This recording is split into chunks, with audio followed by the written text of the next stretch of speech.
সবাইকে রীতিমতো চমকে দিয়ে বিয়ে সারলেন অভিনেত্রী সুস্মিতা রায়। যদিও অভিনয় নয়, এখন তিনি পুরোদমে ব্যবসার সঙ্গে যুক্ত। মঙ্গলবার রাত থেকে আলোচনার কেন্দ্রবিন্দুতে অভিনেত্রী সুস্মিতা।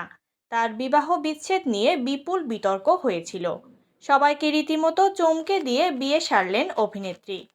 স্বামী শুভাশিস দের সঙ্গে তার আলাপ সেই সূত্রেই। কবে বিয়ের পরিকল্পনা করলেন সুস্মিতা?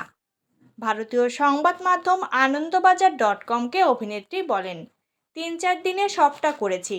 ৩৬ বছর বয়স হয়ে গেছে, মা হওয়ার জন্য অনেকটাই, তাই আর দেরি করতে চাইনি। শুভাশিস আমার মাতৃত্বের সত্তাকে সম্মান দিয়েছে, তাই মনে হলো এই মানুষটার সঙ্গে জীবন কাটানো যায়। একসঙ্গে আমরা ব্যবসাটাকেই বড় করার চেষ্টা করছি। 15ই মার্চ বিয়ে সেরেছেন তিনি। এইবার সব নিয়ম মেনে নতুন অধ্যায় শুরু করার পরিকল্পনা করেছেন। যদিও বিয়ের কথা প্রকাশ্যে আসার পরে তার অতীত টেনে অনেক ধরনের মন্তব্য হচ্ছে। এমনকি সমাজ মাধ্যমে তার অন্তঃসত্ত্বাকালীন ছবি ভাগ করা নিয়েও নেতিবাচক মন্তব্য দেখা যায়। অভিনেত্রী যোগ করলেন, আমার জীবনে নেতিবাচকতার কোনো জায়গা নেই, দিতেও চাই না। অতীত নিয়ে যা কাটাছেঁড়াই হোক না কেন, আমি গুরুত্ব দিতে চাই না। তারা একসঙ্গে নিউ টাউনে একটি ফ্ল্যাটও কিনেছেন।